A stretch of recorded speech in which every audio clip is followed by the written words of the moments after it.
That he will take them to court.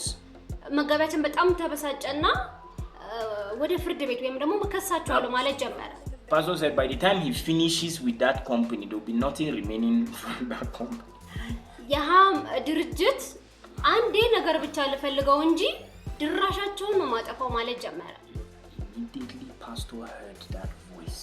መጋቢያችን ይሄንን ድምጽ በቅጽበት ሲሰማ Pastor knelt down ተንበረከከ and lifted up his hands. እጁንም ከፍ አደረገ። He said, Father, I am sorry. አባቱ ይቅርታ አለ። I'm sorry. ይቅርታ አለ። I'm sorry. ይቅርታ አለ for thinking like that. እንደዛ በማሰብ Because pastor was attacked in Nigeria some years back. ምክንያቱም መጋቢያችን በናይጄሪያ ከጥቂት ዓመታት በፊት በጣም ክፉ ነገር ደርሶበት ያውቃል። A lot of strong pastors came against pastor and accused him of doing fake miracles. በጣም በውሸት ከሰውታል።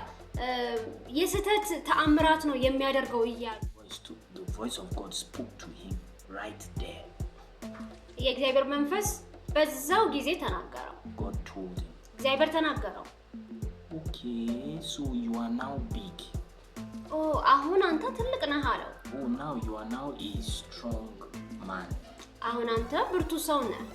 Okay, you are strong enough now to sue people now. አሁን ደግሞ ብርቱ ሰው ነኝ ብለህ ስለምታስብ መክሰስ ጀመርክ አለው። Don't use the blessings God has given you to fight people. እግዚአብሔር የሰጣችሁን በረከት ሰዎችን ለመቃወም አትጠቀሙበት። Especially the people that God used to bless you. በተለይ ደግሞ ሰዎችን ባርኩ ብሎ እግዚአብሔር እየተጠቀመባችሁ ከሆነ You have a beautiful car. ቆንጆ መኪና አላችሁ. Don't use it to show other people that you now have a car. ለሌሎች ሰዎች እኔ መኪና አለኝ ብላችሁ አታሳዩበት. Lead people to Jesus. ሰዎችን ወደ ክርስቶስ ምሩበት. With that car. በዛ መኪና. You now have a house. ቤት አላችሁ. Hallelujah. Hallelujah. That house, people should worship God in that house.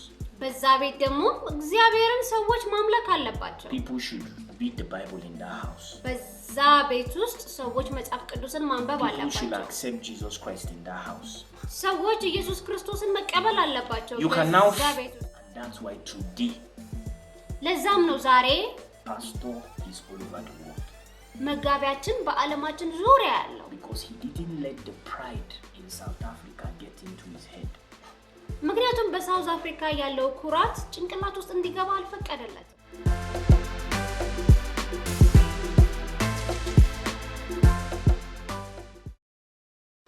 There's this story of Pastor Chris that changed my life. የሆነ የመጋቢያችን ክሪስ ህይወቴን የቀየረው አንድ ታሪክ አለ. Pastor told us a very powerful story that I never forgot. መጋቢያችን ደግሞ በጣም ቆንጆ የሆነ ታሪክ የነገረን አለ መቼም ማራስ. And that story never left my heart. ያ ታሪክ ደግሞ አንድ ቀንም ልቤን ትቶት አያውቅም. And it made me a very humble person. ያ ታሪክ ደግሞ እኔ ትሁት አድርጎኛል. So let me tell you what happened. አንድ ነገር ልንገራችሁ. Pastor at this time had started Christ Embassy in South Africa. መጋቢያችን ክሪስ ቤተክርስቲያን ጀመረ ወደ በሳውዝ አፍሪካ. And the church was growing, it was doing well. ቤተክርስቲያኑ ደግሞ በጣም እያደገ ነበረ በመልካም ሁኔታም ነበረ. If I'm not mistaken, ካልተሳሳትኩኝ I think pastor sold nothing less than $1 million to the work in South Africa at that time. በዛን ጊዜ በሳውዝ አፍሪካ መጋቢያችን እስከ $1 ሚሊዮን ድረስ ለዛ ቤተክርስቲያን አውጥቷል. So the work prospered. ስራው ደግሞ በጣም ሰፋ. Churches started, things were moving. ቤተክርስቲያኖች ተጀመሩ ነገሮች በጣም መንቀሳቀስ ጀመሩ. The prosperity of the church grew. የቤተክርስቲያኗ ብልጽግና አደገ. The members grew. አባሎቹም አደጉ. Very beautiful. በጣም ቆንጆ ሁኔታ. So there was this newspaper that started writing terrible things about pastor. አንድ ጋዜጣ ነበረ ስለ መጋቢያችን ክፉ ወይም መጥፎ ነገሮችን መናገር የጀመረ. And I think pastor saw this newspaper. መጋቢያችን ደግሞ ይሄንን ጋዜጣ ተመለከተ. When pastor saw it, መጋቢያችን ሲመለከት Pastor said he saw the negative things they had written about him. ስለርሱ የጻፉትን መጥፎ ነገሮችን አየ። And Pastor said that in his heart, Pastor said he was going to sue that newspaper company. መጋቢያችን ደግሞ ይሄንን ጋዜጣ ካየ በኋላ ግራ መጋባት ጀመረ። That he would take them to court. መጋቢያችን በጣም ተበሳጨና ወደ ፍርድ ቤት ወይም ደግሞ መከሳቸዋለሁ ማለት ጀመረ። Pastor said by the time he finishes with that company, there will be nothing remaining from that company.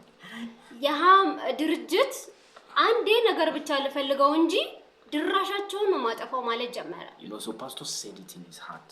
መጋቢያችን ግን በልቡ ነበረ የተናገረው። That when he said it, ያንን ነገር መናገር ሲጀምር he heard the voice of God. የእግዚአብሔር ድምጽን መስማት ጀመረ። The voice of God spoke to him right there. የእግዚአብሔር መንፈስ በዛው ጊዜ ተናገረው። God told him. እግዚአብሔር ተናገረው። Okay, so you are now big. አሁን አንተ ትልቅ ነህ አለው። Now you are now a strong man. አሁን አንተ ብርቱ ሰው ነህ። Okay, you are strong enough now to sue people now. አሁን ደግሞ ብርቱ ሰው ነኝ ብለህ ስለምታስብ መክሰስ ጀመርክ አለው። Really? ጣሉ አይደለም። The reason God is lifting you እግዚአብሔር እናንተን ከፍ የሚያደርጋችሁ is not so that you make other people feel small. ሌሎች ሰዎች ደግሞ የዝቅተኝነት ስሜት እንዲሰማችሁ ለማድረግ አይደለም። The reason God is lifting you እግዚአብሔር እናንተን ከፍ የሚያደርጋችሁ is not so that you punish the people that hurt you. የጎዷችሁን ሰዎችን ለመቅጣትም አይደለም። The reason God is blessing you እግዚአብሔር እናንተን የሚባርክበት ብቸኛው ምክንያት is so that you will show them the love of Jesus Christ. የኢየሱስ ክርስቶስን ፍቅር ለነሱ እንድታሳዩአቸው ናቸው። When you're ከምርህን ነው you are very strong now. አሁን አንተ ብርቱ ነህ። That immediately pastor heard that voice. መጋቢያችን ይሄንን ድምጽ በቅጽበት ሲሰማ Pastor knelt down ተንበረከከ and lifted up his hands እጁንም ከፍ አደረገ and said, Father, I am sorry. አባቶ ይቅርታ አለ። I'm sorry. ይቅርታ አለ። I'm sorry ይቅርታ አለ for thinking like that. እንደዛ በማሰቤ And the Lord was trying to remind him እግዚአብሔርም ደግሞ ሊያስታውሰው ፈለገ that there was a time you could not sue anybody, you could not take anybody to court. ጊዜ ነበረ ማንንም ሰው ፍርድ ቤት ማትወስድበት ማትከስበት ጊዜ ነበረ። But now that you have money, አሁን ግን ገንዘብ ሲኖር you think you can destroy people. ሰዎችን ማጥፋትን ምትችል መሰለ። This little success I've given you now in South Africa, you think you can destroy people. ይሄ ትንሽ የስኬት የሰጠሁህን በሳውዝ አፍሪካ ሰዎችን ሁሉ ማጥፋትን ፈለክ ወይ አለው። That was just South Africa. ያ ሳውዝ አፍሪካ ብቻ ነው። That story changed my life. ያ ታሪክ ህይወቴን በጣም ቀየረው። Because pastor was attacked in Nigeria some years back. ምክንያቱም መጋቢያችን በናይጄሪያ ከጥቂት ዓመታት በፊት በጣም ክፉ ነገር ደርሶበት ያውቃል። A lot of strong pastors came against pastor and accused him of doing fake miracles. በጣም በውሸት ከሰውታል። የስተት ተአምራት ነው የሚያደርገው ይያሉ Till today, እስከዛሬ ድረስ pastor did not fight them. መጋቢያችን አንድ ቀንም ተጣልቷቸው Pastor አያውቅም። did not insult them. መጋቢያችን አንድ ቀንም ሰድቧቸው Pastor አያውቅም። did not write any bad thing about them. መጋቢያችን አንድ ቀንም የስተት ነገርን Pastor አልጻፈባቸውም። did not say any bad thing about them. መጋቢያችን ምንም ነገርን ስለነሱ ክፉ ነገርን አልተናገረም። But they lied against pastor. ነገር ግን በመጋቢያችን ላይ They ዋሹበት። said terrible things about Pastor Chris. ስለ መጋቢያችን ክሪስ ደግሞ መጥፎ ነገሮችን Some መናገር ጀመሩ። distributed flyers, telling people to not come to Christ Embassy Church. አንዳንዶች እንደውም በራሪ ወረቀትን መበተን ጀመሩ። ወደ ክራይስት ኤምባሲ ቤተክርስቲያን እንዳትመጡ እያሉ። Your children should not go to Christ Embassy. They were sharing flyers. ህፃናቶች ልጆቻቸው ክራይስት ኤምባሲ እንዳይገቡ እያሉ በራሪ ወረቀቶችን መበተን ጀመሩ። Over 300 pastors wrote to the president. 300 መጋቢያኖች እንኳን ለፕሬዝዳንት ለሀገሪቱ ፕሬዝዳንት ደብዳቤ ጽፈዋል። That Pastor Chris they should not let Pastor Chris atmosphere for miracles be on TV again. የመጋቢያችን ክሪስ የፈውስ ከባቢ የሚል ፕሮግራም በቲቪ ላይ እንዳይተላለፍ ብለው አሳገዱት። But God still raised pastor. እግዚአብሔር ግን አሁንም ግን መጋቢያችንን ጨመረ። The more they attacked pastor, the greater God was raising him. የበለጠ መጋቢያችንን ጉዳት ሲያመጡበት የበለጠ ደግሞ መጋቢያችን ከፍ ማለት ጀመረ። The more they said terrible things about pastor, the more God was raising Pastor Chris. የበለጠ ስለርሱ ክፉ ነገሮችን መናገር ሲጀምር የበለጠ ደግሞ መጋቢያችን ከፍ ማለት ጀመረ። So God was just trying to remind pastor. ነገር ግን እግዚአብሔር መጋቢያችንን ሊያስታውስ ፈልጎ ነበር። If I did that for you years ago, ከአመታት በፊት እንደዚህ አይነት ነገሮችን ለአንተ ካደረኩልህ if I protected you years ago, ከአመታት በፊት አንተን ከጠበቅኩ if I lifted you years ago, ከፍ ካደረኩም ከአመታት በፊት why do you think now that you have money you will fight those who are fighting you? አሁን ግን ገንዘብ ሲኖርህ የሚዋጉህን የሚጣሉህን ለምን መልሰህ ትጣላለህ አለው። Don't do it. እንደዛ አታድርገው። You know, I learned, that's what I said, that story changed my life. ያ ታሪክ ህይወቴን ቀየረው። My life completely changed. ህይወቴን ሙሉ ለሙሉ ቀየረው። Because I now said, no matter how much I prosper, ምንም ያህል እንኳን እኔ በበለጽግ no matter how much God blesses me, ምንም ያህል እንኳን እግዚአብሔር ቢባርከኝ I will not use my power or what God has given me to fight God's people.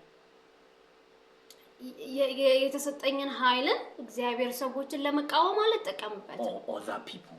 ወይም ደግሞ ሌላ ሰዎችን The reason God is blessing you እግዚአብሔር እናንተን የሚባርክበት ብቸኛው ምክንያት is not so that you will fight those. It's not so that you will fight other people. እግዚአብሔር ኃይልን የሚሰጣችሁ ሌላ ሰዎችን እንድትጣሉ አይደለም። The reason God is lifting you እግዚአብሔር እናንተን ከፍ የሚያደርጋችሁ is not so that you will make other people feel small. ሌሎች ሰዎች ደግሞ የዝቅተኝነት ስሜት እንዲሰማችሁ ለማድረግ አይደለም። The reason God is lifting you እግዚአብሔር እናንተን ከፍ የሚያደርጋችሁ is not so that you punish the people that hurt you. የጎዷችሁን ሰዎችን ለመቅጣትም አይደለም። The reason God is blessing you እግዚአብሔር እናንተን የሚባርክበት ብቸኛው ምክንያት is so that you will show them the love of Jesus Christ. የኢየሱስ ክርስቶስን ፍቅር ለነሱ እንድታሳዩአቸው ናቸው። When your dream is to show people that they are nothing, you have lost God's plan. ለሰዎች ያላችሁን ህልምን ስታሳዩ እንደዛ መቀጠልን ትችላላችሁ። When you point at another person የሌላ ሰው ላይ ታሪክ ላይ እጃችሁን የምትቀስሩ ከሆነ and say I will destroy you, አንተን አጠፋሃለሁ ምትል ከሆነ you have lost the path of righteousness. You've gone out of the path of righteousness. የጽድቅን ህይወትን አጣችሁታል። ከጽድቅ ህይወት ለቃችኋል። The Lord is not with you. I can tell you the Lord is not with you. ጌታ ከእናንተ ጋር አይደለም። እኔ እነግራችኋለሁ ጌታ ከእናንተ ጋር መቼም አይሆንም። Your money, ገንዘባችሁ፣ your power, ኃይላችሁ፣ your influence with people ከሰዎች ጋር ያለው ተጽዕኖ የሚያመጣው ነገራችሁ is to point people to Jesus. እጆቻችሁን ለኢየሱስ መጠቆም ነው። You have a beautiful car. ቆንጆ መኪና አላችሁ። Don't use it to show other people that you now have a car. ለሌሎች ሰዎች እኔ መኪና አለኝ ብላችሁ አታሳዩበት። Lead people to Jesus ሰዎችን ወደ ክርስቶስ ምሩበት። with that car. በዛ መኪና Help people ሰዎችን እርዱ። with that car. በዛ መኪና You now have a house. ቤት አላችሁ። Hallelujah. ሃሌሉያ። That house, people should worship God in that house. በዛ ቤት ደግሞ እግዚአብሔርን ሰዎች ማምለክ አለባቸው። People should read the Bible in that house. በዛ ቤት ውስጥ ሰዎች መጽሐፍ ቅዱስን ማንበብ People should አለባቸው። accept Jesus Christ in that house. ሰዎች ኢየሱስ ክርስቶስን መቀበል አለባቸው። You can now በዛ ቤት ውስጥ You can now fly international. ዓለም አቀፍ በረራዎችን ልትበሩን ትችላላችሁ። People should find Jesus because you are flying international too. ሰዎች ኢየሱስን መቀበል አለባቸው ምክንያቱም ዓለም አቀፍ በረራዎችን ስለምትበሩ። Point people to Jesus. ሰዎችን ወደ ኢየሱስ ጠቁሙ። Point people to Jesus. ሰዎችን ወደ ኢየሱስ ጠቁሙ። Don't use the blessings God has given you to fight people. እግዚአብሔር የሰጣችሁን በረከት ሰዎችን ለመቃወም አትጠቀሙበት። Especially the people that God used to bless you. በተለይ ደግሞ ሰዎችን ባርኩ ብሎ እግዚአብሔር እየተጠቀመባችሁ ከሆነ they were a blessing to you at one point of your life. በህይወታችሁ ላይ አንድ ጊዜ ባርኳችሁ ሊሆኑ ይችላል። Now you are trying to show them that you have power. አሁን ግን ኃይል አለኝ ብላችሁ ማሳየትን ትፈልጋላችሁ። You are sowing the wrong seeds. የስህተት ዘር እየዘራችሁ ነው You ያላችሁት። will not like the harvest መኸሩንም ላትወዱ ትችላላችሁ። because God is not with you. ምክንያቱም እግዚአብሔር ከእናንተ ጋር ስላልሆነ። That story changed my life. ያ ታሪክ ህይወቴን በሙሉ ቀይሮታል። Remain humble. ትሁታን ሁኑ። The more God lifts you, የበለጠ እግዚአብሔር ከፍ ሲያደርጋችሁ the more you should bow yourself before God. የበለጠ ደግሞ ራሳችሁ ትሁታን አድርጉ። The more God blesses you, የበለጠ ደግሞ እግዚአብሔር the ሲባርካችሁ more you should kneel before God.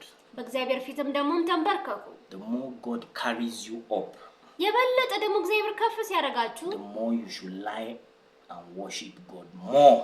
የበለጠ ደግሞ ጎንበስ ብላችሁ እግዚአብሔርን አምልኩ። The blessing is to bless, በረከታችሁ ሌሎችን ለመባረክ ነው። is to lift people, ሌሎችን ሰዎችን ከፍ ለማድረግ ነው። is to help people. ሰዎችን ለመርዳት ነው። It is not to intimidate people. ሰዎችን ለመከራከር አይደለም። It is not to fight people. ሌሎች ሰዎችን ለመጣላት አይደለም። It is not to make them look small. ትንሽ ናችሁ ብላችሁ ለማሳየትም አይደለም። And that's why today, ለዛም ነው ዛሬ pastor is all over the world. መጋቢያችን በዓለማችን ዙሪያ ያለው። Because he didn't let the pride in South Africa get into his head. ምክንያቱም በሳውዝ አፍሪካ ያለው ኩራት ጭንቅላት ውስጥ እንዲገባ አልፈቀደለትም። There was still the whole world. ገና ሌላ ዓለም አለ ብሎ ነው ያመነው። So pastor doesn't use his power, his wealth to fight others. እግዚአብሔር ይቅርታ መጋቢያችን ኃይሉን ወይንም ደግሞ ብልጽግናውን ሌሎችን ለመዋጋት አይጠቀምበትም። I hope you learned something. አንድ ነገር እንደተባረካችሁ ተስፋ አደርጋለሁ። That story ያ ታሪክ changed my life forever. ህይወቴን ለዘላለም ቀይሮታል።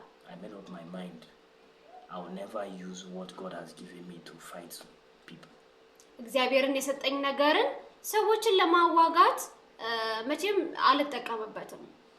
Let them destroy themselves. Don't fight them. ራሳቸውን ያጥፉ እንጂ አትዋጓቸው። Don't fight them. አትዋጓቸው። Even though you have the power to fight them, don't fight them. ኃይል ቢኖራችሁ እንኳን ለመዋጋት አትዋጓቸው። Let God fight for you. እግዚአብሔር ለእናንተ ይዋጋላችሁ። So I hope this blessed you. ይሄ እንደባረካችሁ ተስፋ አደርጋለሁ። Remember to like, share and subscribe.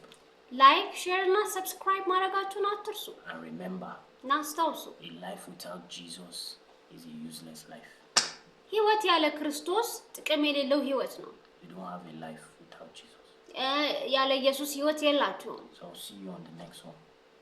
በሚቀጥለው አገኛችኋለሁ። ቻው